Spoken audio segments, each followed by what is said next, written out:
Alrighty, good evening everybody. It's Bobby Harvey. Once again, we are broadcasting live from the Amtrak station in downtown Ottumwa, Iowa, and we are waiting for the westbound Amtrak California Zephyr, train number 5, to arrive in the station.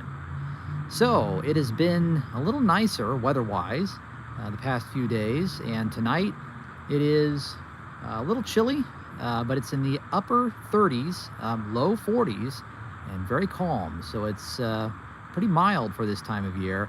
So I figured instead of doing another Winter Trains and Chat this week, we would go ahead and get Amtrak down here in the station and do one of our station stop videos. And as it turns out, that is going to be a very good decision on my part, because thanks to the Galesburg Rail Cam, I have news that tonight's train is going to be different. There are a few unusual things on this train tonight. First off, there are that's right, 4 locomotives on the front of the train, and there is also a single-deck Heritage Fleet sleeping car in the consist on tonight's California Zephyr. So I'm really looking forward to seeing that, and any other trains that might be coming by down here this evening as we go for about an hour. I like to keep these streams about an hour and 15 minutes, so we're going to see how that goes tonight. But yeah, welcome everybody to the stream. Again, it's very nice weather for this time of year. Obviously, the snow pretty much from the past several weeks before Christmas is pretty much gone now. The weather has been much warmer than normal for this time of year. But it's we're about ready to get back into seasonal temperatures, I think. Pretty much on the tail end of a warm spell that we've had for most of the week. And in fact, yesterday it was raining most of the day. I'm glad that all cleared out for tonight's stream. But it wouldn't have mattered because we were underneath the restored Ottumwa station canopies here on the restored platform. So even if it was raining, we would have partial shelter underneath these canopies. Now, right before I started the stream this evening, a westbound freight train went through. It was an empty coal train going westbound. I think there was an SD70 ACE locomotive on the front, maybe a GEVO in the back. I couldn't really tell. But it was going through as I came over the Jefferson Street Viaduct down here, only about 10 minutes ago or so. It is about 6:42 now. Now, I kind of came down here quickly, very rapidly, because of all the special things on the train tonight. And I don't know what the purpose of having that sleeping car on the train tonight is. For those that don't know, way back in 2011, believe it or not, that was 15 years ago now. It's crazy. Was it 15 years? Yeah, 15 years. Amtrak made an exhibit train, or museum train, to celebrate their 40th anniversary.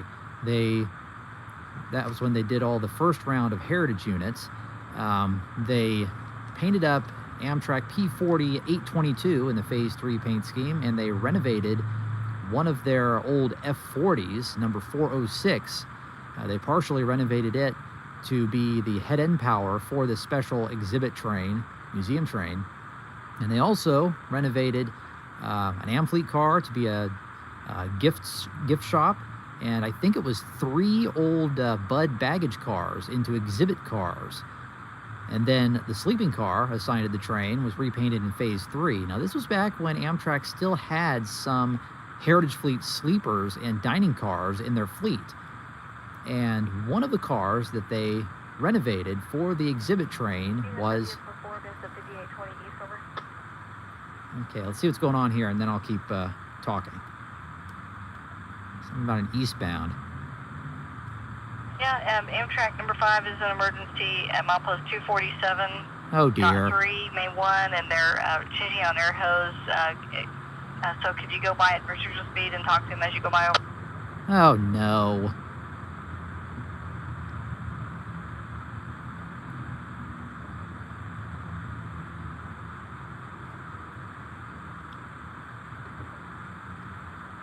Well, there goes our on-time train. Rats. Well, I got 90% battery. Hopefully it'll be coming by relatively soon. I mean, if they get this fixed, that was a 240, milepost 248. So that's about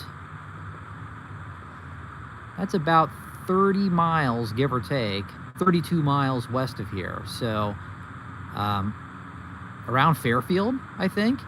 Good grief.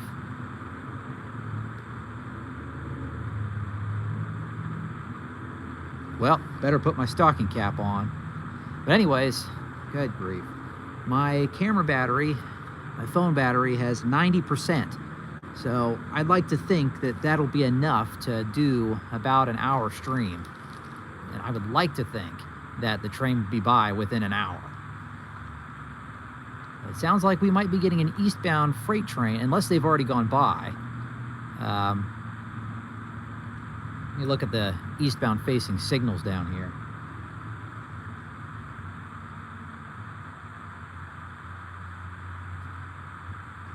Nothing. It's dark in both directions. Well, here we go again, folks. I really hope this does not turn into some, long-winded debacle like the holiday train. I don't think it will, because once they figure out what's going on and they get the air pump back up and they keep going west, it's going to be, 20 minutes by the time they get here, once they get moving. So hopefully it's not anything really serious. Now, I have a story to tell in regards to Amtrak going into emergency around Fairfield. But before we get to that, I'll finish up what I was saying. Then we'll go ahead and greet you guys as you guys all come filing in here on the stream. Welcome, everybody. About 35 of you watching right now. Welcome. But anyways, the Amtrak exhibit train of 2011.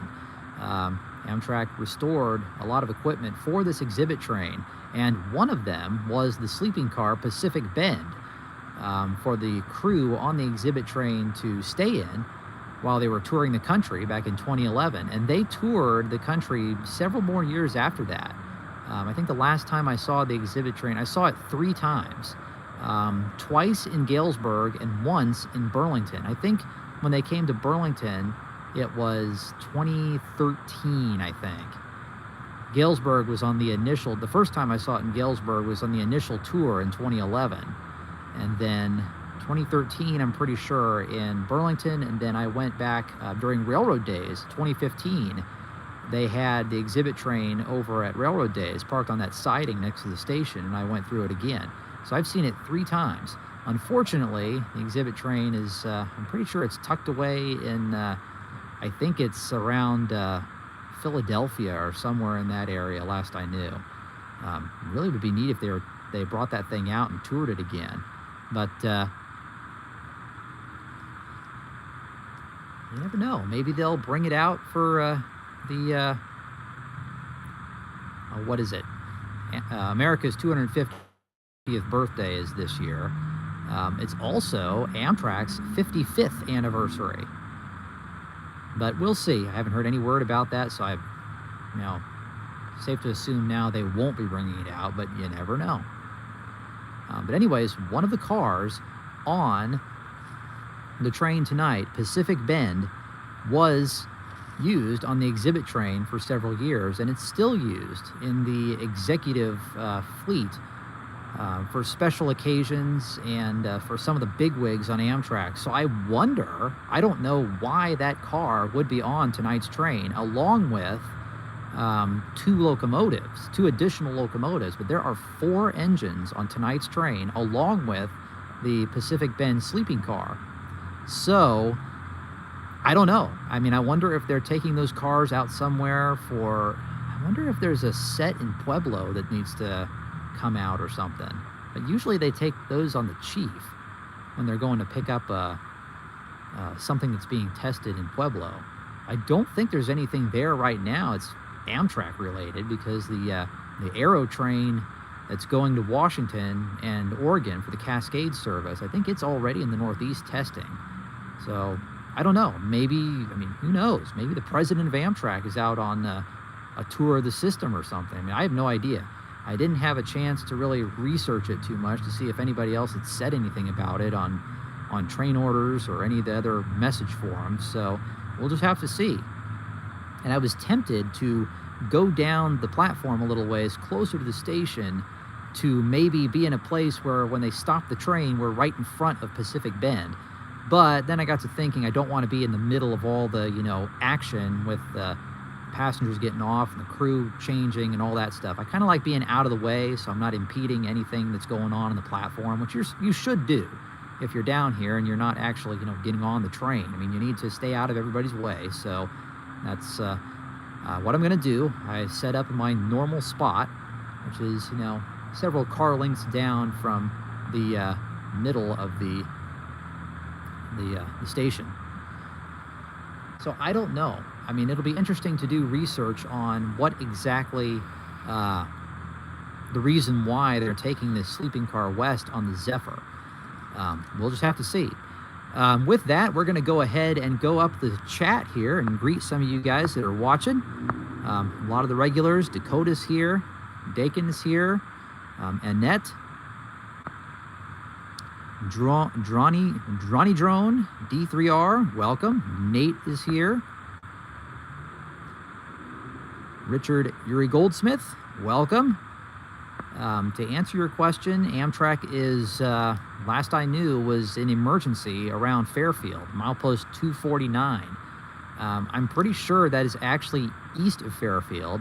There's a control point, a CTC control point called 2502, which is at milepost 250.2.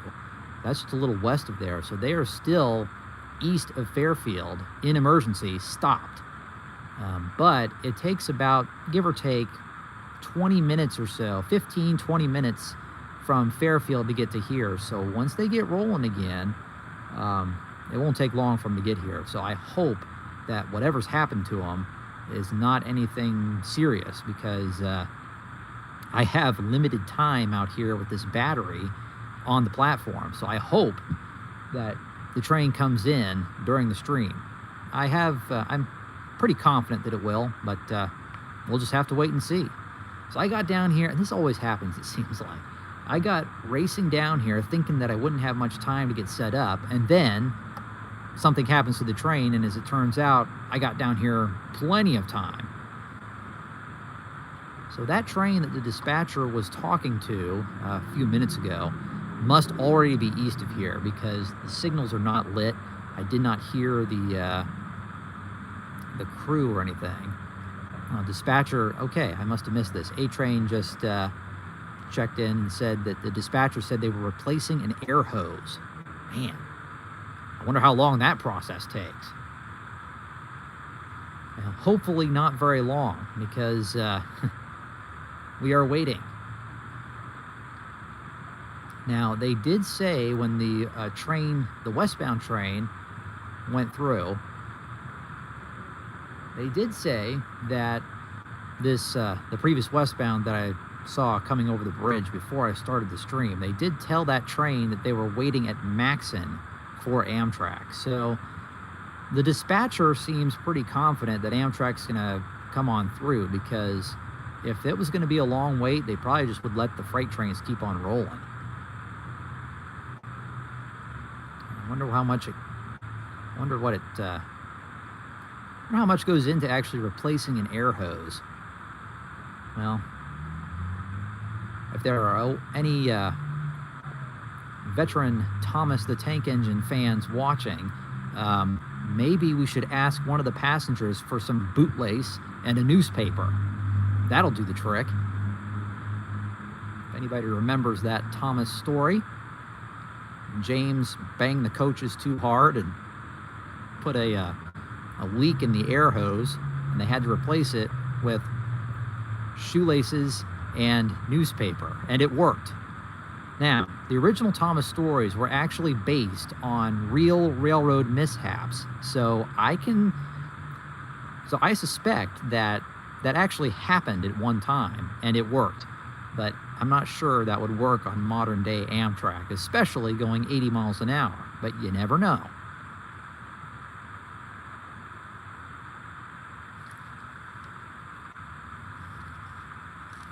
So So anyways, back up to continuing through the greetings here. And Dakota says, so long snow, bring on spring. Well, we'll see what the groundhog has to say about that. Groundhog Day is only, believe it or not, it's just a few weeks away. We are almost a third of the way through January already. Hagen P. Rail Fans is here. Great, thanks a lot. Mike Lockhart. Welcome, everybody. And this is going to be an interesting consist for the Zephyr tonight. When I looked on the Galesburg Rail Cam, I was tempted not to even look because it was getting late and I was getting ready to head down here. But I looked and it's like, wow, 4 engines and a Heritage Fleet sleeping car on the train. And again, I don't know why that is, but I'm guessing that some Amtrak officials are going out west for some reason. And they're going in style in their very own sleeping car. Okay, Dakota says, a couple weeks ago, Amtrak broke down and had to come to Ottumwa at around 3 a.m. My pastor had the honor of transporting all the passengers to a hotel.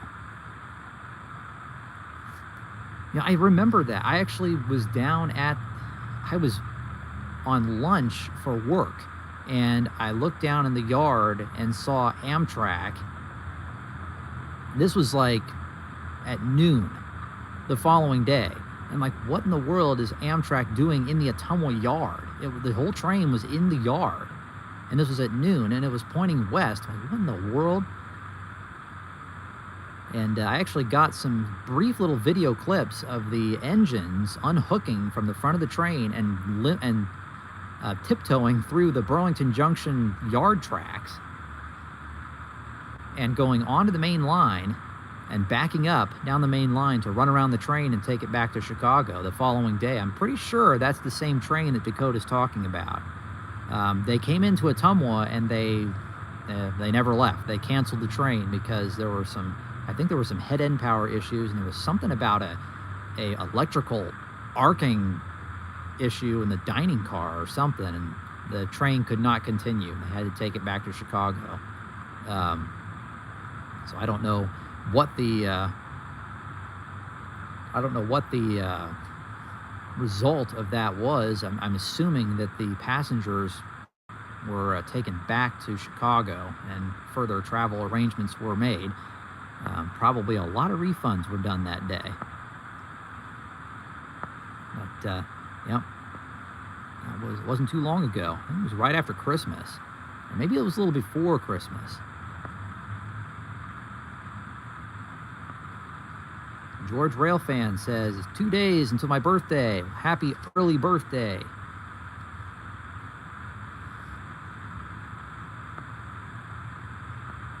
And A-Train commented, and I'm wondering this too. He says, I'm hoping there's something new coming out of Siemens at Sacramento. Not sure what that would be. More chargers, maybe? I think all of the chargers from the first batch have been delivered, and the second batch, I don't know if there's any from the second batch that have been done yet or not. Maybe a couple, but not many. The first batch was 75 locomotives, numbered 300 through 374, I'm guessing, but I'm pretty sure some other engines have come out since then. And the second batch will bring the total of Charger ALC 42 locomotives to 100, and I think Amtrak has 120 or 125 total on order. The first batch was 75, and there was an option for more, and they exercised at least part of that option for an additional, I think it was another,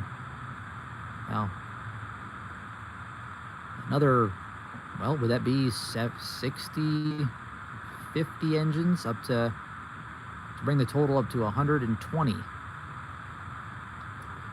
I feel like the initial option was for 200 additional engines after the first 75. I'm not sure about that, but And actually, that would be nice if Amtrak would get that many eventually, but even just 200 would be a suitable number. Eventually, they're going to replace all of the Genesis P42 locomotives, but they still have a lot of kinks to get worked out with them. So I don't know. So I'm pretty sure the Genesis diesels will be out for quite some time yet.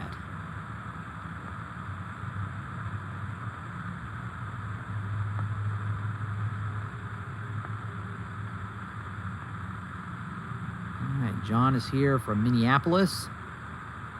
Thank you. Thanks for watching.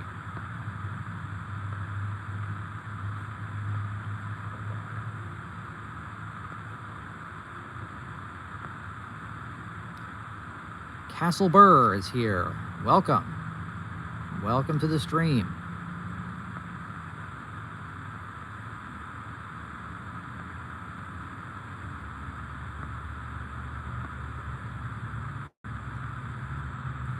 And the Real Sam 50 is also here as we just hit 7 o'clock.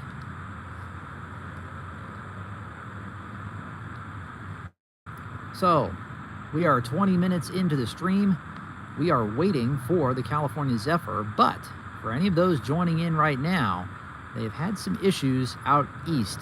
About 30 miles east of here, the train went into emergency, and they are, from what we can gather, they are replacing one of the air hoses on the train before they get moving again. Now, the signals, we are waiting for the signals to light up. And they're all dark right now. So there aren't any other BNSF movements in the area right now. And I have not heard a peep out of the CPKC, which is kind of unusual. They've been, chit-chatting up a storm the past few times we've done these streams. So this may just be a Amtrak stream, which I'm glad I came down here, because when the train rolls in, it's going to be a little different. They're going to have 4 engines on the train and a single-deck Heritage Fleet sleeping car all in the front of the train. After that, it's just the normal Amtrak consist, but it's a little different stuff than we're used to seeing down here, so I'm glad that I came down to the station tonight. I have been doing the winter trains and chat videos from the car. The reason I didn't this time is the weather is a little warmer.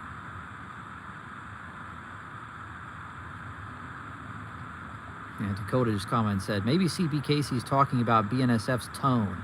That's kind of a reference to the previous stream where the yard crew and the, I think the yard master, maybe on the local train on the CPKC, they were kind of bantering back and forth, just playfully kind of taunting each other on the radio. It was kind of funny to listen to.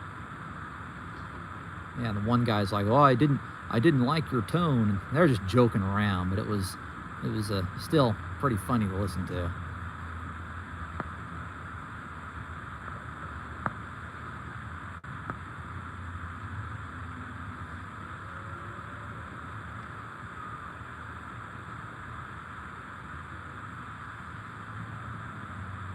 Well, haven't heard anything else about Amtrak since the dispatcher just talked to an eastbound train, which is already east of here, I'm pretty sure.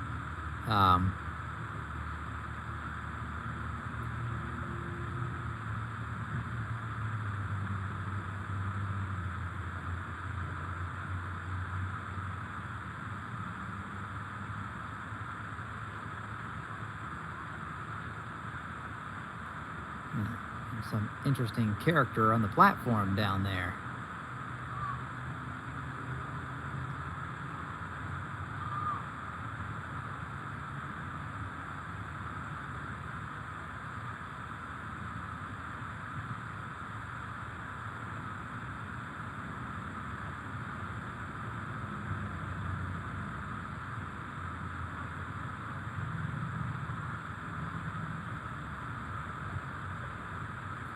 Okay, well, I apologize for any of the stuff that he might say coming up here. It is what it is.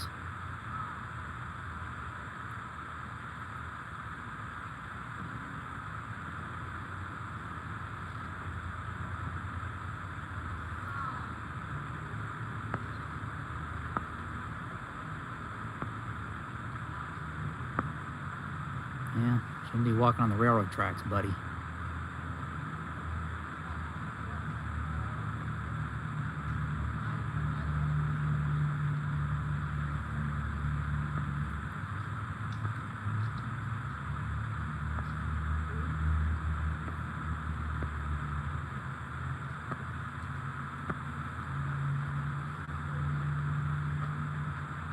And he's literally walking down the middle of the gauge of the railroad tracks. Yeah, not very wise. If I wasn't live streaming, I'd probably report him.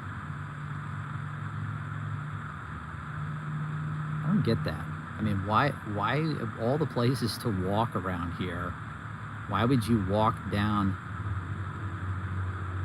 Why'd you walk down the middle of the railroad tracks? I don't know.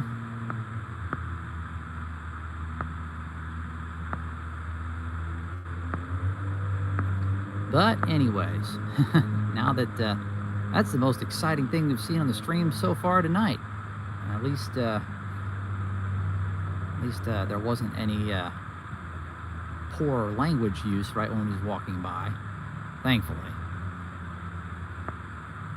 Now, speaking of that, since on the subject of foul language, did anybody watching the stream, did anybody see the gem of a rail cam clip that Virtual Railfan just got from Quincy, Illinois a few days ago? Did anybody see that? So what happened was this guy, unfortunately, he was intoxicated. He was driving a car by the Quincy Amtrak station, and he made a hard left turn. And I don't know if anybody's familiar with the intersection right next to the Amtrak station in Quincy. It is a cross intersection, and the railroad track goes right through the middle of it, so it can be a little confusing to navigate if you haven't been there, but it's basically a four-way stop, and you can go straight or turn, alternate with other traffic, you know, whatever. The railroad tracks really don't, I mean, they're right through the middle of the intersection, and if you're coherent, it's not that hard to navigate, but it's still a little unusual. But anyways, this happened at like 1:30 or like 2 in the morning on January 4th. And this guy who was intoxicated driving a car, he turned hard to the left and drove right off the road, right onto the railroad tracks. And his car, a Dodge Challenger, I think it was right in the middle of the gauge of the tracks, straddling one of the rails, and he got hung up and stuck. And this was like a 9-minute ordeal. He gets out of the car and is, you know, cursing violently, and he's like slamming his head into signs, and, you know, his other people that were with him were telling him to calm down and stuff, and so they try unsuccessfully to get the car off the tracks. And then, of course, the end of the video, a train shows up, a westbound BNSF manifest coming down the tracks, and the train hits the car, and the car goes out of frame, and the train stops within like 9 car lengths of the crossing. It stopped pretty quickly. It was only going probably like 25 or 30 miles an hour, but still. But yeah, that was pretty interesting to see. Obviously, I didn't see it live because I was asleep, but a Virtual Railfan posted the highlights of that video, and there was someone that posted the entire video. Obviously, Virtual Railfan didn't put up the entire video and highlight because there's a lot of foul language in the middle of it. But you know, it kind of made me chuckle a little bit because, first off, don't drink and drive. Second off, you play stupid games, you win stupid prizes. I mean, he's driving drunk, and he gets on the railroad tracks, and then his car gets hit by a train. I mean, nobody was in the car when it happened, thankfully, so there were no injuries, but still, don't drive drunk. I mean, because stuff like that might happen. And it did. And I think the police actually cited him for driving while intoxicated, obviously, and a couple of other things. But yeah, that was one of the interesting tidbits from this week in the railroad world. And there are a couple others, too, that I'll kind of talk about here as we're waiting for the train. As far as I know, they're still around Fairfield. I've not heard any more word besides that. I suspect we will once the signals get lit and everything, they start moving. We typically can sometimes hear the Fairfield radio of BNSF from here. So we might be able to hear them talking to Amtrak when they get closer.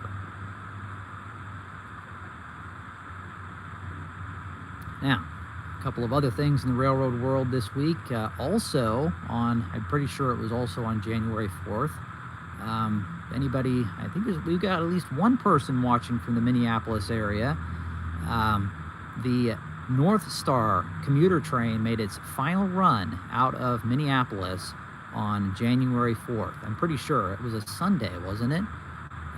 The final Sunday train, the final home game for the Minnesota Vikings. They ran the last Northstar train from Target Field to the end of the line in Big Lake, and that was it. The Minneapolis Northstar commuter train has shut down. Main reason because it never really expanded the way it was originally designed to. The train was originally planned to go all the way to St. Cloud, but it was truncated at Big Lake. There just wasn't enough funding in place, I think, initially to extend it all the way. And so the ridership was kind of shortened because of that. And another thing was COVID-19 pandemic kind of hurt commuter trains all over the nation, but especially the Northstar, and it just did not come back from COVID for ridership. And it just has been kind of limping along for the past several years. And so finally, they decided that it was not worth continuing to run, and so they shut it down. And it is no longer operating as of January 4th.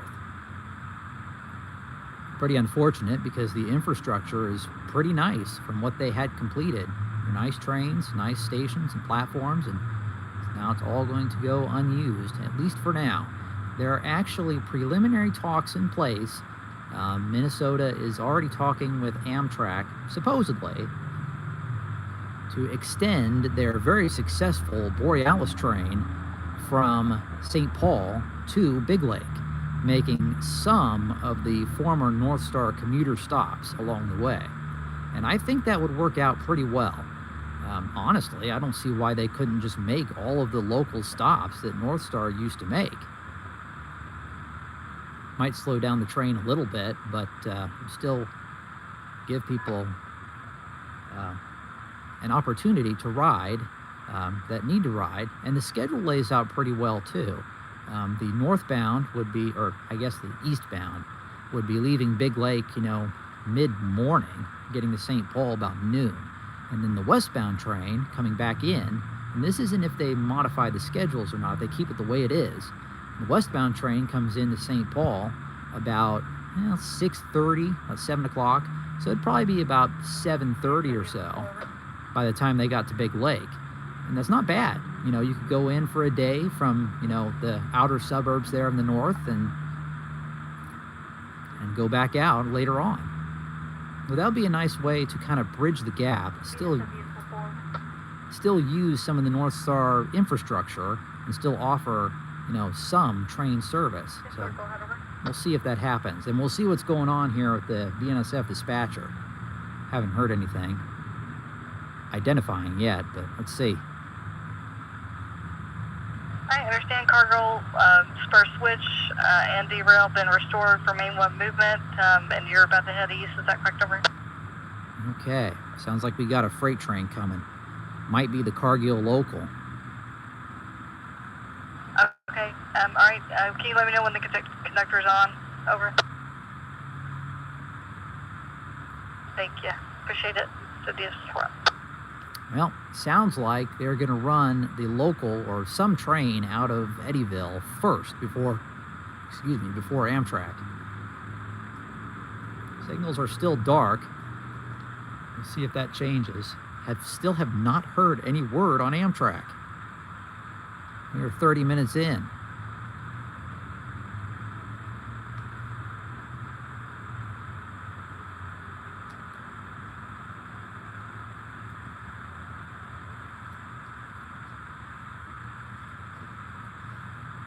yeah, it is unfortunate that the Northstar is no longer operating. And my wife and I were in Minneapolis last year, and I was going to try, because I already knew that the train was going to be discontinued when we were up there. And so I wanted to get a picture of it. And ironically, the heavy traffic in Minneapolis in the morning prevented us from getting, I mean, we left the hotel at a decent time to go get the shot that I wanted, but the traffic slowed us down, and I wasn't able to get the shot because the traffic prevented us from getting there in time, and the train had already gone by. But yeah, it's kind of ironic that the heavy traffic in Minneapolis prevented me from seeing this commuter train that is, in place to help alleviate traffic. And they've replaced the train with, of all things, a bus line to serve, I'm guessing, not necessarily the stations themselves, but the area around there. And I don't know, buses just do not seem near as efficient as a train. But, what can you do? Lower ridership, it's not worth keeping it running. And so it was discontinued. Now, one more thing about the Northstar, though, is that there are a couple of agencies that are going to lease some of the Northstar equipment. Amtrak is going to lease at least one train set, and I think the Trinity Railway Express in Texas, the Dallas-Fort Worth area, is also going to be leasing a train for the upcoming World Cup. It's going to be in several American cities here this year, the Soccer World Cup. Big deal. We're going to have some games in Kansas City and some in the Dallas area, and maybe some other cities too. But Amtrak is going to be using their set, I'm assuming, for the, I think it was for the Hiawatha. And they could use them for the Borealis too, I suppose, but they might have to modify some of the seating because it's not quite set up for longer distance trains. The Borealis train is a 7-hour trip, so that's a lot more significant than just, what is it, like an hour? Is it like an hour trip between Chicago and Milwaukee? Hour 15? Something like that?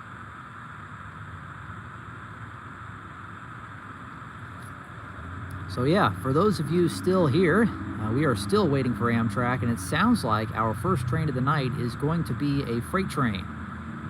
Now, my camera battery was at 90% when I started this stream, so I'm hoping that's enough to get us through to Amtrak when it shows up. And I'm hoping that Amtrak shows up within the next, 40 minutes or so, or less. But I have not heard a peep out of them since they were replacing the air hose.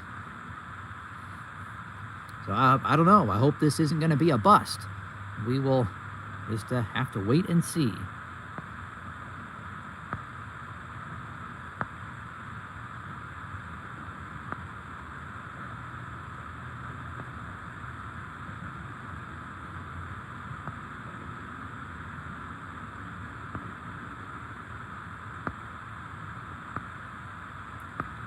Chat again.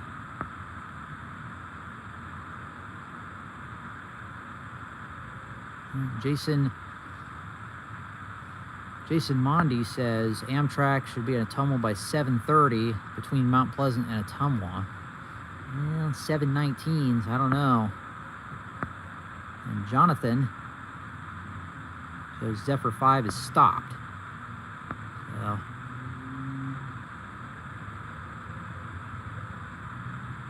Richard Yuri Goldsmith says we have problems on the Alaska Railroad once. Passenger coaches have problems. The train has to slow speed on the trip. That may be what they end up doing. They might limp it in here at restricted speed, which, if that's the case, we're going to be waiting a long time. And, we probably will not see the train if that happens. I'm hoping they get everything fixed and get a successful air test and get moving. Now, such is the case with railroading. Sometimes the train runs right on time, and sometimes it doesn't, and sometimes everything's going great until it's not. This really reminds me of the holiday train live stream that I did, which ended up being 3 hours long. This is not going to happen tonight, though, by the way. If it ends up being, you know, an extended period, we'll just have to call it quits, which I don't want to do because there's a lot of good stuff on this train. So I'm hoping they get everything fixed, and this is not a bust. But again, last time I knew, the train was stopped around Fairfield with air hose issues, and they were replacing an air hose. I don't know how long that takes, but I'm sure they're not hurrying to make sure they actually get it done and get it done well.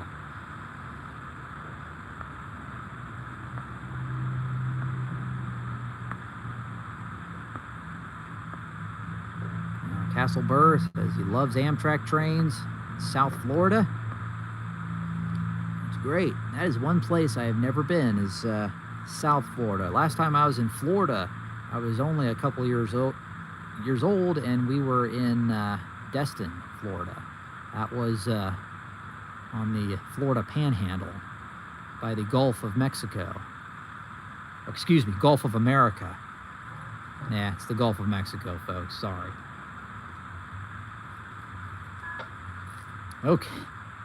Okay, let's see what, that was a blip from the BNSF frequency. Let's see what they say. Hopefully this is good news for Amtrak. Let's see.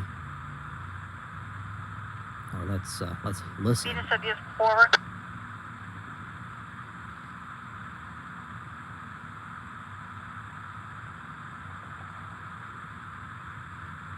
Okay, conductor's on heading east. All right, the signal location CP2888 when able, over. Okay, that's the eastbound train out of Cargill.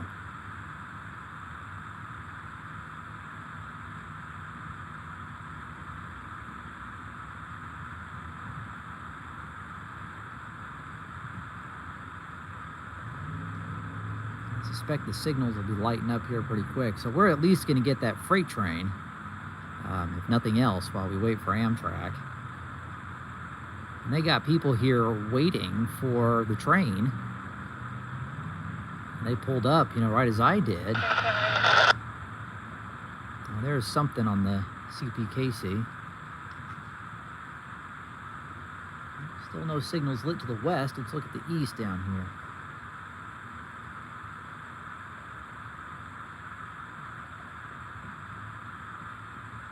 Nothing yet, but I suspect that I'll be lighting up here as the train moves along.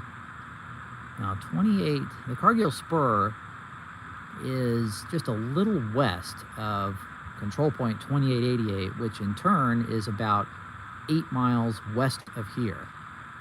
So it might take them a good 15-20 minutes to get here, now that the conductor's on and they're heading east. So we'll get that at least. I'm hoping that Amtrak shows up too.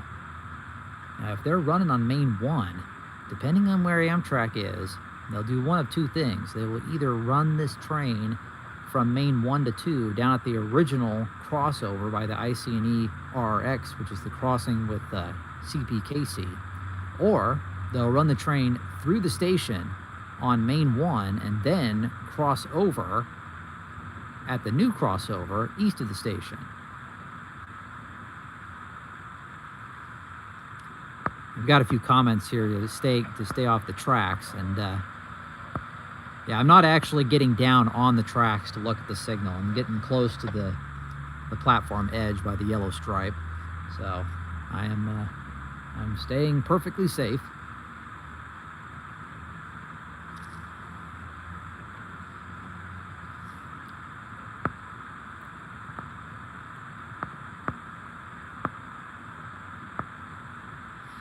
A-Train says, looks like it stopped at the point the tracks parallel 34. Oh, geez. So they're still they're still way east of, well, I guess that's not too far from Fairfield, but that's still quite a ways east of there. Good grief. Well, our signals just lit up. The westbound signals are all red. The eastbound signal, you might actually be able to see it down there from this vantage point.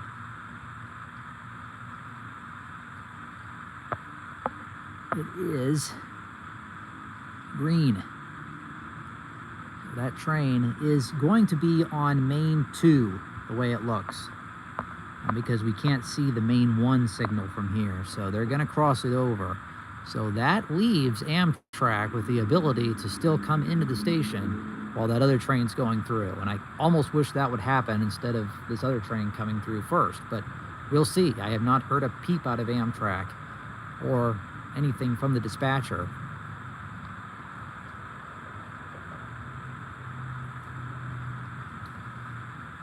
Yeah, now I'll go ahead and zoom in again so you guys can see it. It's that green light just right down there at the edge of the platform. That is the signal for Main 2, which is the track farthest away from us on the other side of the center platform.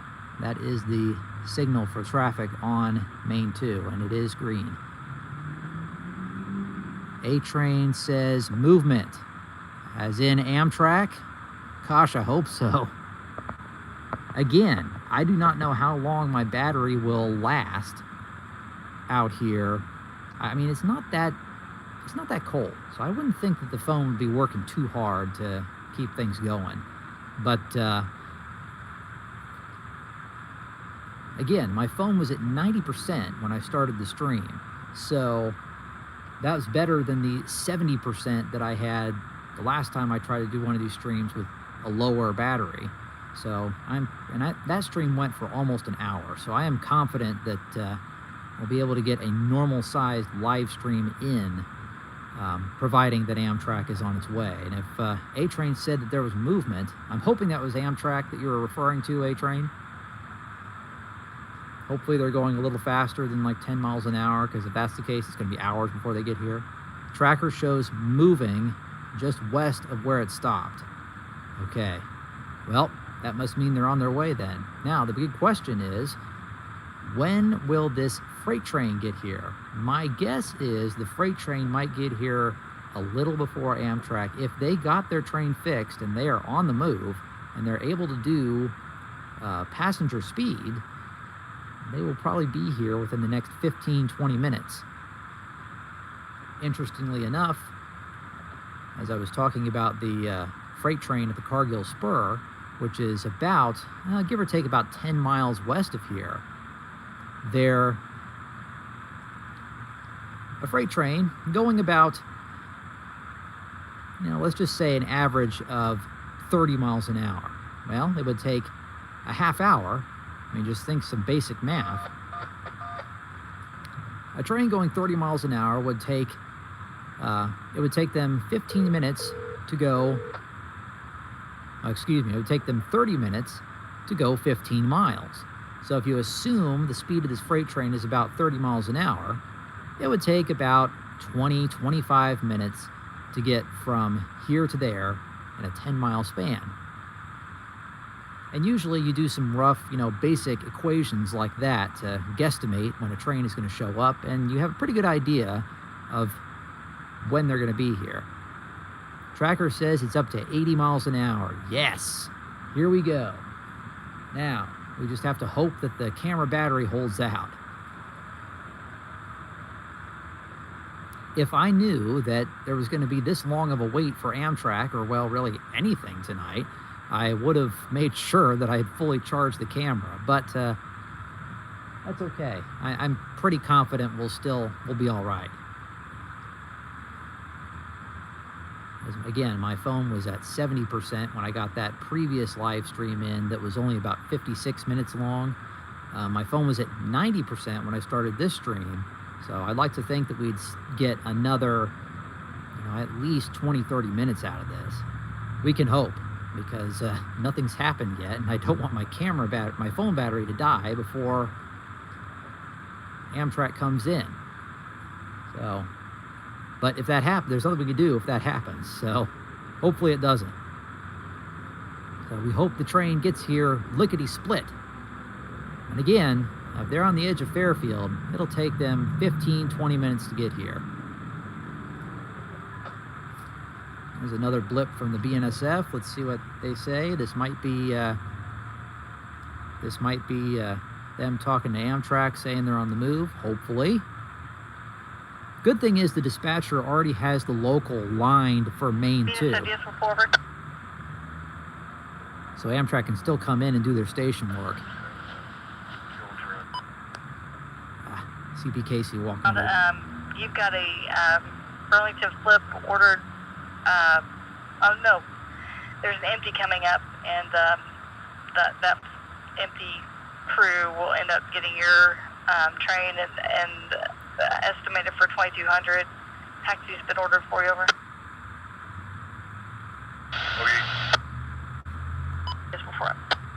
Okay, I think they're still talking to that eastbound train.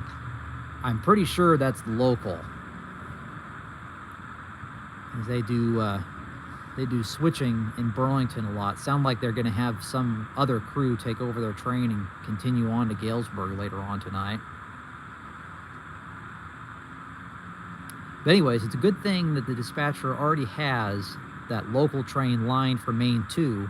So they're crossing over at the slow crossover down at the CP Casey, which is the original crossover, the one that's been there for years. So that will allow Amtrak to come on into the station when they get here, regardless of the status of that local train. And it'll be clear by the time Amtrak comes in and does their station work. The only downside is if Amtrak gets here first, we will miss the local, but I don't really care about that at this point. I mean, I'm just happy that Amtrak is actually coming. I just hope that my camera battery, my phone battery holds out. Because again, I did not anticipate the train being this late. I knew that I would have plenty of battery life for, an entire normal stream, which is about this long. And Amtrak, if they were running on time, they would have been, 30 minutes gone by now. But, well, here we stand. But I'm pretty confident that the battery will hold up for another, 20, 25 minutes. We can hope. Because as we know from the previous stream, when it says 20% and it says 10% a few minutes later, and then it just, is about dead. So we hope that does not happen. Yeah, sounds like something's going on in the CP Casey now.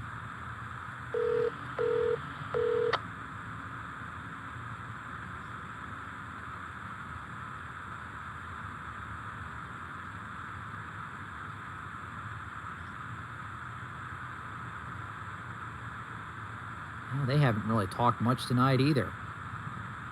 But, it's funny, that's another thing about railroading. Everything seems kind of in limbo, and then once things start moving, more often than not, everything starts happening at once.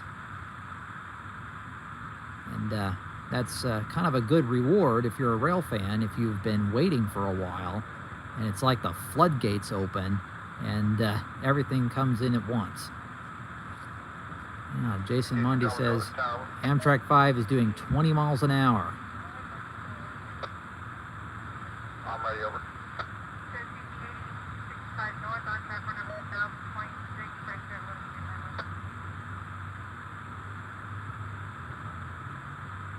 It's like a northbound CP Casey train coming into the yard. Track 1, 10.6, 1026 at 1933, 1963, Stop at 85 north on Saturn, 1,026, North Square here at 1933, Robinson. That's all track number. Track 9 at the 5 north on Saturn, 1,031. Place that one to get my right.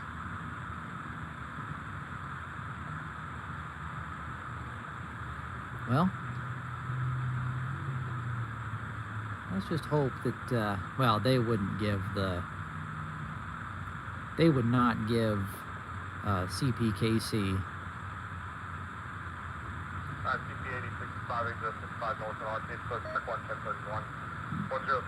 They would not give a CPKC train priority over Amtrak, I wouldn't think. But they're just coming into the yard, so they still have to get recrewed and everything. 732, 79 miles per hour between Fairfield and Batavia. Okay. Yeah, there might have been a slow order through there. Copy that, appreciate it. All right, I'm going to go ahead and quickly change the batteries in my scanner, because as you can hear, that blip, well, it's not flashing solid low battery yet, so we'll let it go a little longer. That little beep that you hear during the radio conversations is my low battery alert. It's usually for running the scanner down here during a stream. It takes, several weeks for the need to change batteries to come up.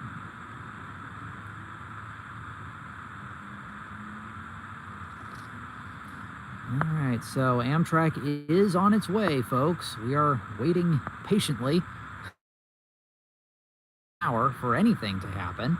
We've had some pretty good conversations and interacting with you guys in the chat while we wait. I just hope that my phone battery holds out. I think it will.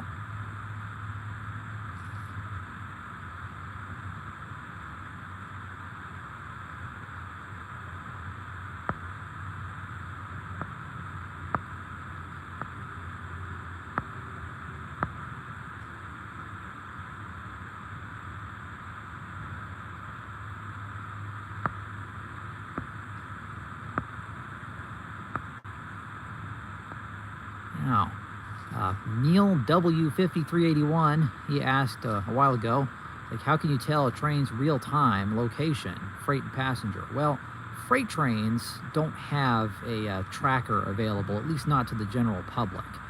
But Amtrak, they have, it used to be off of their website, you could easily click on it. I don't know if it still is or not, but it was called Track a Train. They have GPS receivers on all their trains, and you can track them in real time. It refreshes, I think it's like every 10, 15 minutes or so, or 5 minutes, something like that. But it gives you a pretty good idea of where Amtrak trains are. And there are a couple of third-party websites that use the data from Amtrak's website, and they've put together some really nice overlays so you can really see on a map where the trains all are. The one I like to use is called Transit Docs. It's a really nice map overlay with all the trains, numbers where they are, and the numbers change colors based on how close to on time they are. For example, green would be on time or just slightly late. Yellow would be a little delayed. Red is pretty late. Black is extremely late, and then gray would be some sort of service disruption. It's a nice way to see, the progress of your train without clicking on it, and then you click on it and it gives more detailed information about the upcoming and previous station stops. It's really handy to look at. But that's for Amtrak. There aren't any trackers like that for freight trains. At least not for the general public. I think there is for, actual like shippers and employees and stuff like that. There might be, but for the general public, there isn't any of that information out there. Probably for, security purposes and things like that, which is fine. Now, there are several other passenger trains that have trackers too, not just Amtrak. I'm pretty sure Metra in Chicago has one. The CTA network in Chicago. There are several other transit agencies that have trackable apps and things like that where you can actually follow your train's progress. But again, that's just for passenger trains. And it's still pretty easy, even without trackers, to determine where passenger trains are because, of course, they're running on a schedule. And if the train is delayed, you can, at the very least, call a number and get an estimated arrival time. It's getting kind of chilly out here now. Of course, I've been standing out here for an hour waiting for trains.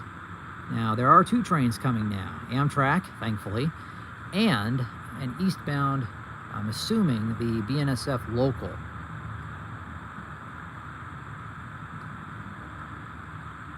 As of 7:36, speed is 78 miles an hour with a 7:49 arrival. It is 7:40, so give or take another 9 minutes.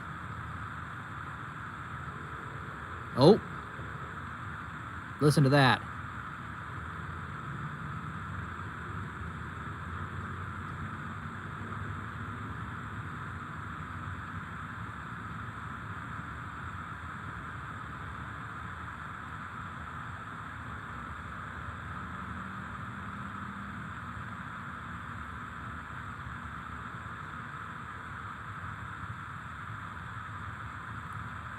Well, I don't know if you guys could hear that or not. Listen.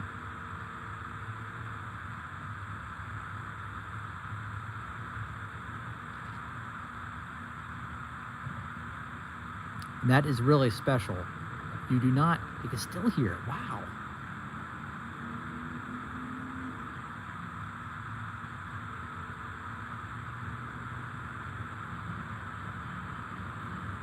It's really special to be able to hear Amtrak from Ottumwa. Of course, Ottumwa is a quiet zone now. A-Train just confirms that 5 is by agency. All right.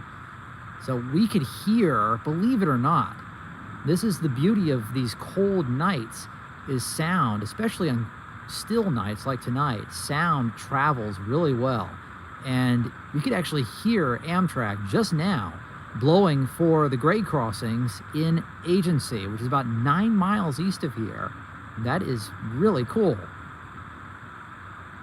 And again, Ottumwa is a quiet zone now, so the trains on BNSF do not blow their horns through town anymore.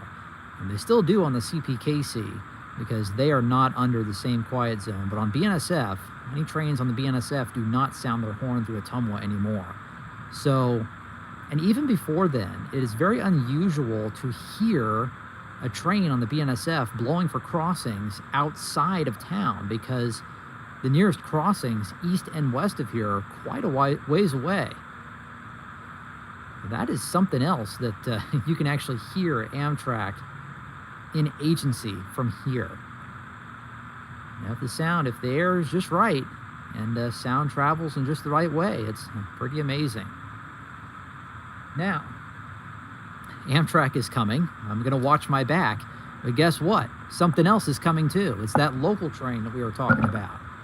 So we are going to go ahead and pan over to get the local train. And I'm going to be watching my back, making sure that Amtrak doesn't come sneaking in behind us.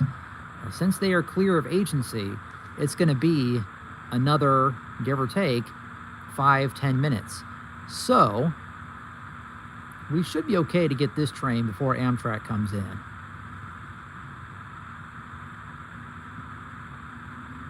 And yes, people are chiming in right now talking about how they can hear train whistles from a long ways away. And a lot of times on the CPKC, you can hear them blowing for crossings that are several miles out. But as the crow flies, it's not too far. It's only a couple miles away. But railroad miles, it's several miles out. But a lot of times you can hear the CPKC trains blowing for the crossings way north of town before Rutledge Hill, and then even further south coming into town from the south. But again, it's unusual to hear the train whistles on BNSF east and west of Ottumwa because there aren't very many crossings. The nearest crossing east and west of here is miles away. So, okay. Now, Droney Drone just commented about hearing the whistle 100 miles. And that is from a song, and it's actually called 100 Miles, I'm pretty sure. Or 500 Miles, I think. It's a very old, traditional railroad song. If you miss the train I'm on, you'll know that I am gone. You can hear the whistle blow 100 miles. That's actually one of my favorites. I've known that song ever since I was a little boy. Okay, so with that, we have over 100 people watching right now. Providing my phone battery can hold out, I really hope that it can, because we've got some good stuff coming. First train is this eastbound BNSF local. I'm assuming it's a local. They are crossing from main 1 to 2. They probably completed crossing over to 2 by now, if it's the local. And they are approaching now, about ready to hit McLean Street down there. You can see the lights, the crossing lights. The next crossing up will be Gateway Drive, and then they'll come through here on main 2. And that is leaving main 1 open for Amtrak when they get here. Of course, as we heard, they are on their way. So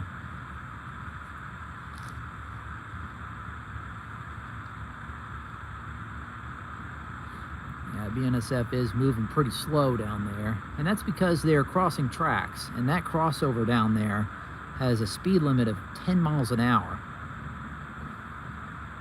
It's a pretty short, sharp crossover, so trains have to go through it pretty slowly.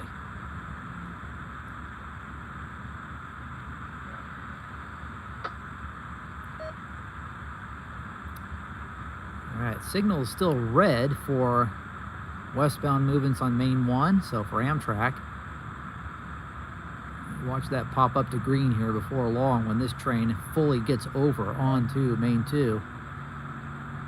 There go the gates for Gateway Drive. And here we go. So our first train of the night is going to be this BNSF train. I'm not sure if it is the local or if it is a sweet feed train or something of the like. We'll have to see. And then, hopefully, we get Amtrak pulling in about an hour late.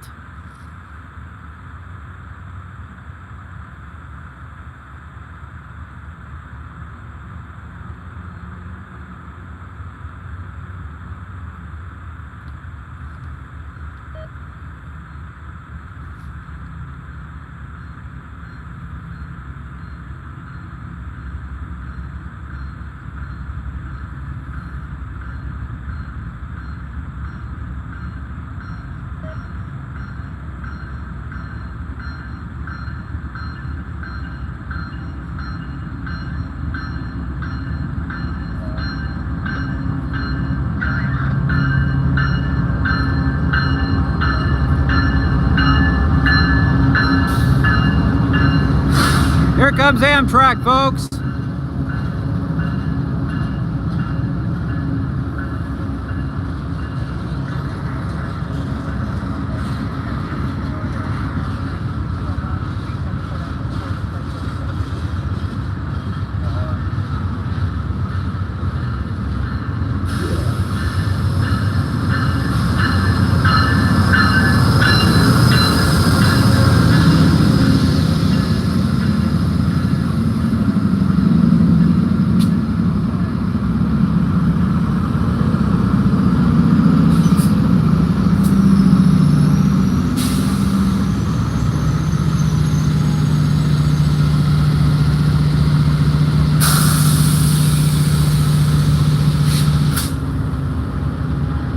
Wow, Amtrak has arrived. Perfect timing with that freight train. And I almost got my wish. I stepped standing in my normal spot here, and we can see the really nice old Heritage Fleet sleeping car, Pacific Bend, which is the first passenger car on the train tonight, along with 4 locomotives. It is very unusual to see that many engines on the Zephyr. You'll occasionally see 3, but it's very unusual to see more than that. So I didn't catch the first numbers of the first 2 engines. The second engines, or the third and fourth engines, 116, and the engine that's right next to us is 126. But I did not catch the numbers of the first 2 engines. I think the first engine was 60 something, 61 maybe.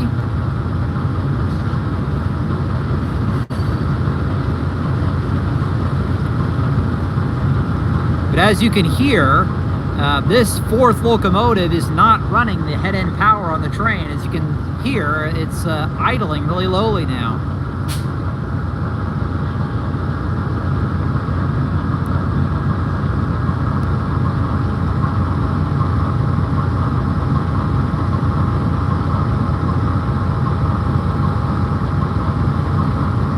Okay, 61 and 158 are the first two engines.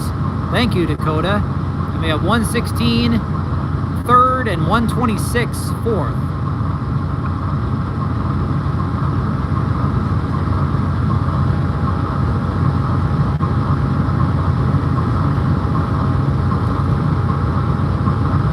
Yeah, that freight train over there, which we didn't get to see much of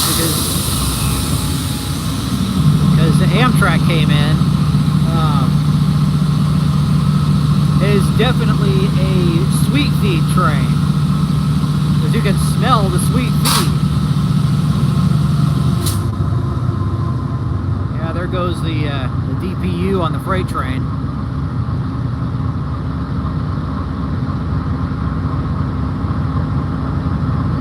And because of this longer consist, the lead engine, the first two engines are past the platform.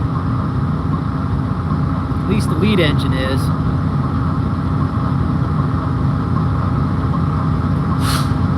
Now you can definitely smell that sweet feed off of that freight train that just passed. No wonder cows like to eat that stuff. And as you can see, the signal down there at the IC&E for Amtrak is green. They have got the track to continue west. The relief engineer is going up to the front of the train now. Can't really see him down there because the platform canopy ends. They are heading up to the front of the train to continue operating Amtrak further west to Lincoln, Nebraska. The Amtrak changes crews here. The engineers and conductors change here from Chicago, and then the relief crew takes the train on to Lincoln, Nebraska. I'd really like to know what the story is on these extra two engines and the sleeping car. I suppose we'll figure it out later on. I wonder if there's some Amtrak executives riding the train tonight. You never know. Several years ago, I actually got really close to seeing Joe Boardman, the former Amtrak president. Yeah, sounds like they're cycling down the locomotives. Dumping the head-end power, maybe.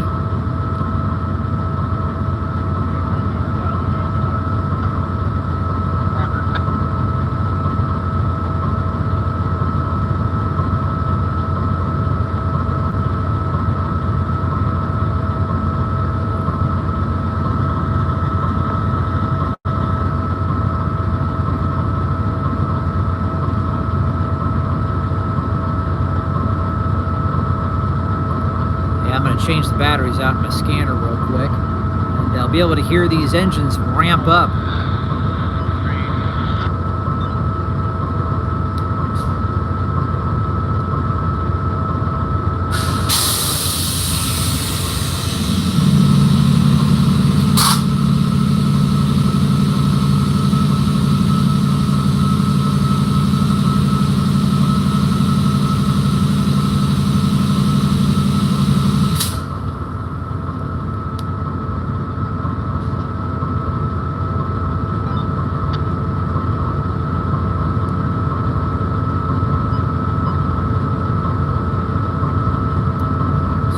Amtrak has that clear signal down there at the ice, as you can see.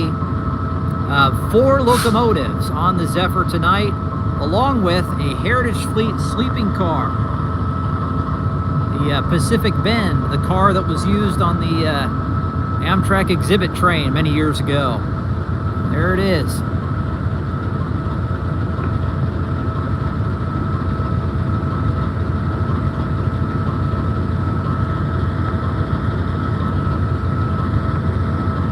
Now, if these trains could talk, we've got the Ottumwa station. We have that old sleeping car, which has seen so many trains and miles over the years. And we've got the old CB&Q 3001 behind the station there.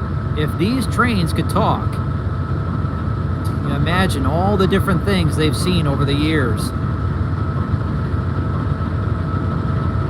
Now, this sleeping car on the train, I'm not sure of the heritage of the car. I feel like I'll have to look it up. But it's an old Heritage Fleet car that was used by the railroads on the streamlined trains long before Amtrak. So that thing is very old, and it's really neat to still see these old cars in operation. Amtrak doesn't have very many of them left, so it is really neat to see them. And A-Train just commented, former Union Pacific car. I thought that sounded about right. I was going to say Union Pacific. Okay,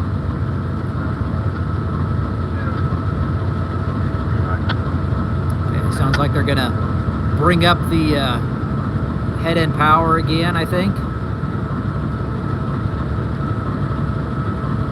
Engines have been low idling for a little while here.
Conductor's walking up the train now.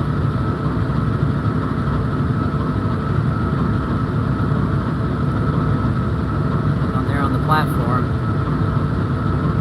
I'm assuming that there's people riding in the car, the sleeping car, but who knows? Maybe it's just going out to be staged for executives to ride it later.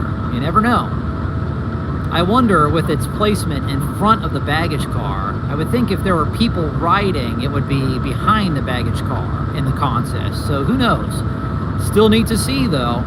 Something's going on Amtrak for them to move this car. So we'll just have to see in the future.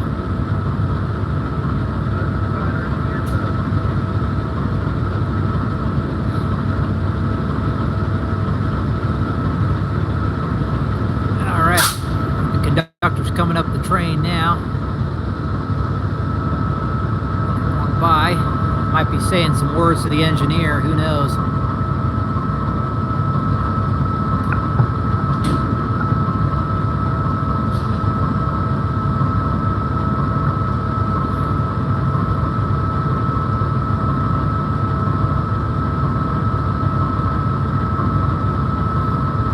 They were actually going up to the Pacific Bend, so I wonder if there's somebody on there.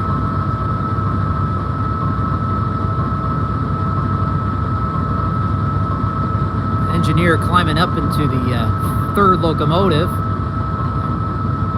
They have to do that a lot of times, I think, when they're bringing back up the head end power. Hopefully they didn't have more air hose issues.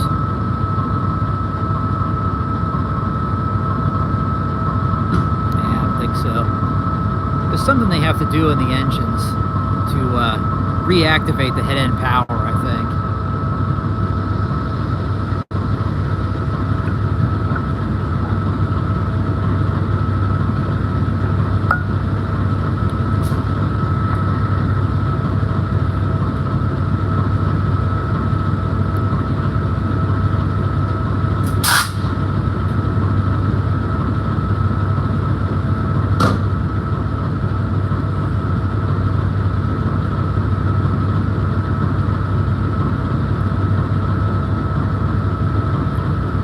As you can hear, the locomotives are really low idling right now,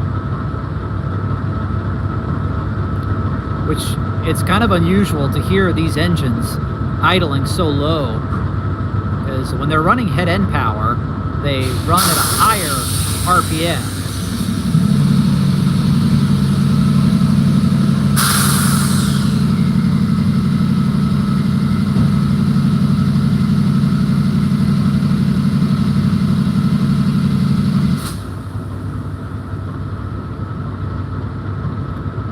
Pretty amazing that all 4 of these engines appear to be online.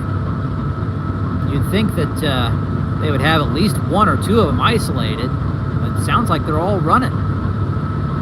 Definitely don't need 4 engines to power a short train like this, even with the extra car. I mean, it's not a very long train. Out here in Illinois, Iowa, and Nebraska, you really just need 1 engine. Yeah, all 4 engines appear to be online. And maybe that's what they're doing right now. Maybe they're isolating some of these. Who knows? Now, we've got 200 people watching right now. That is incredible, folks. Thank you for joining us tonight. This somewhat unusual consist on the California Zephyr here in Ottumwa. They've finally come in.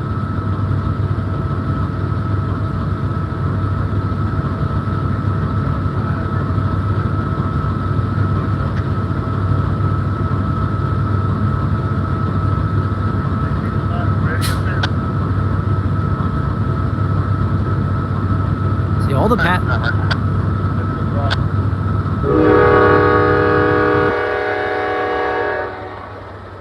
All right, there's the warning whistle. The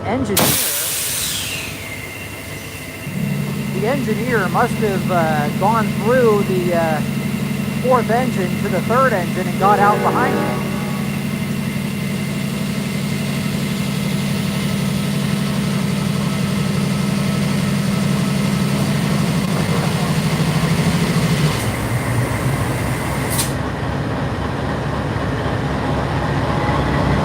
Well, here they go. Our 4 locomotives, and here comes the sleeping car, 10020 Pacific Bend. Wow, that is cool.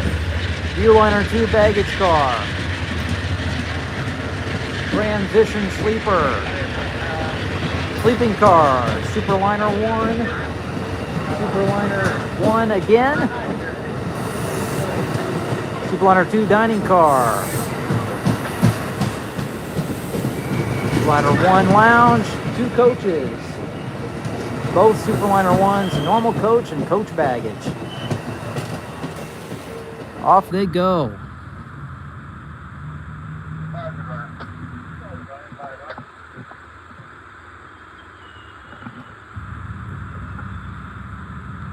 And there you can see all the brake light indicators on the side of the train have turned green. The brake test is complete. The running brake test, which they do every time they change crews. The trains do a running brake test out of the station just to make sure everything's working right before they release the brakes and continue on. The California Zephyr is now clear of Ottumwa after an hour delay between Mount Pleasant and here. With some air hose issues around Fairfield. They got it fixed. They've come in. They've departed. And the stream is still running strong. Don't have to worry about the battery on my phone going down. Thank goodness. And that was pretty cool to see 4 locomotives along with a Heritage Fleet sleeping car on the California Zephyr this evening. Now, I could kind of see in some of the windows on Pacific Bend as it went by. Some of the blinds were drawn, but some of them were up, and it didn't look like there was anybody in the car, but one of the doors, the one door on this side of the train on the Pacific Bend was open. So, I mean, I don't know. Maybe they're already in bed. Who knows? But that was definitely a very interesting and neat car to see. I've not seen that car in several years. The last time Amtrak brought the exhibit train through on the Zephyr, when they were ferrying it from one place to another, when they were still doing the tours with that train, that was the last time I saw that car, I'm pretty sure. So it's been several years. You got to go back probably to 2015 or even earlier. Very cool. So the Zephyr is clear of Ottumwa. Their next stop is Osceola. They're running over an hour late now, but hopefully they can make up some of that time on the rest of their trip west towards California. It'll be interesting to see how far that car goes, if they're going all the way or if they're setting it out at Denver. I mean, I don't know. We'll just have to see. I wonder if they are taking it west to be hooked up to something out there. But yeah. Or maybe there's executives on the train riding right now. But like I said, if there was executives on that train, I would think that they would have had the consoles swapped around so that it would be behind the baggage car, not in front. But who knows? I mean, you can still walk through the baggage car. I mean, there is that kind of a separation there from the rest of the train. So who knows? I'll have to do some research and let you guys know in the next stream. Well, we've got one more train tonight, folks. We're about ready to end the stream for the night. It's a lot later than I thought I was going to be running tonight, but we have one more train. Right after Amtrak, we have another eastbound freight train coming through, and then that will be it for this evening. I'm very glad that I came down here and did a stream from the station tonight, so we get some good pictures of the train from the platform. We'll see how the weather looks next week. Looks like it's going to be cold again, so we'll probably do another Winter Trains and Chat video next week. But yeah, we've got one more train tonight, and then we're gonna go ahead and wrap things up for the evening. So I really appreciate you guys joining me tonight. We got up to, I think it was like 205 viewers at one point, concurrent viewers. That's incredible. Thank you. Thanks for watching. And I hope you guys enjoy these streams as much as I enjoy doing them. As far as regular videos, I've still got a lot of those planned down the rail, so to speak. I'm still working on the Old Threshers video from last year, getting closer to actually start working on that one. Several other projects in the works as far as my normal long-form video uploads, which I plan on doing a update video in the future to kind of fill you in on some of those projects that I have going on for this year. So be on the lookout for that in the foreseeable future. For more information on my normal long-form video uploads from footage that I take with my normal video camera and equipment. So with that, to play us out for this evening is this next eastbound BNSF freight train. Now, we didn't get to see much of the last freight train because Amtrak came in at the same time. We got to see the lead engines, and that's about it. So we'll be able to see the entire train of this movement. To play us out for this evening, we've had a very long but prosperous live stream tonight.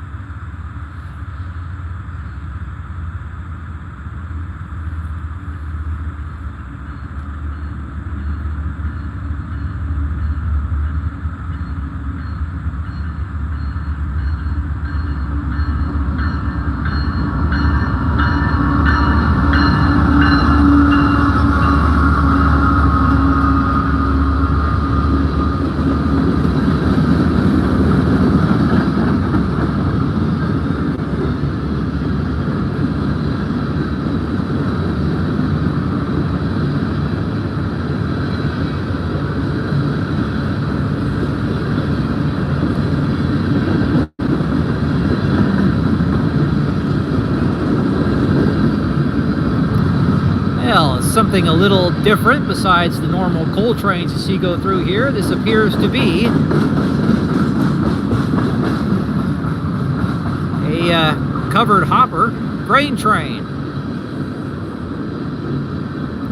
A lot of nice old Burlington Northern hoppers mixed in there too.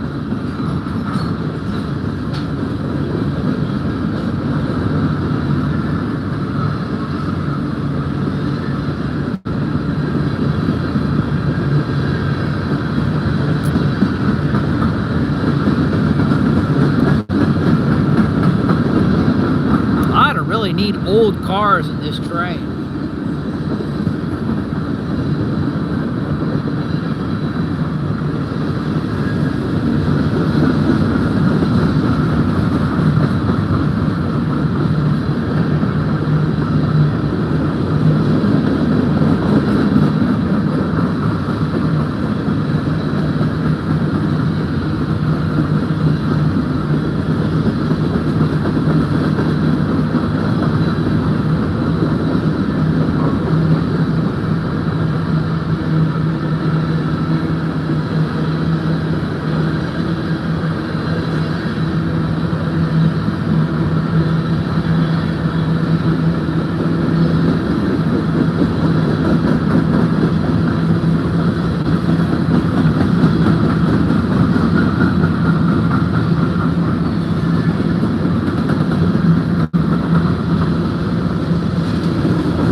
And there it goes.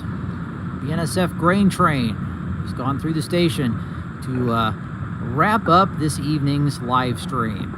And wouldn't you know it, folks, while that train was going through, guess what happened? My phone alerted me that I have 20% battery left. So we were very lucky to get all of this action in before my battery light came on my phone. Of course, we're 90 minutes into the stream, so I mean, I think the battery did pretty well, all things considered. So with that, we had some pretty good action tonight. We're going to go ahead and wrap things up for this evening. I really appreciate all of you watching the stream tonight, and be on the lookout for another one next week. Probably another edition of Winter Trains and Chat. We're going to go back to winter weather next week. So with that, we're going to go ahead and wrap things up for this evening. So next stream should be tentatively next Friday. Be on the lookout for that. Should be a Winter Trains and Chat video, which will be in the car driving around to see whatever we can see in the Ottumwa area. Until then, I'll be on the lookout for my update video in the future for all my other train projects that I have going on this year. Until then, we will see you next week here in Ottumwa. It's Bobby Harvey from Ottumwa at the station platform saying so long. Thank you all for watching, and we will see you all next week. Have a good weekend. So long, everybody.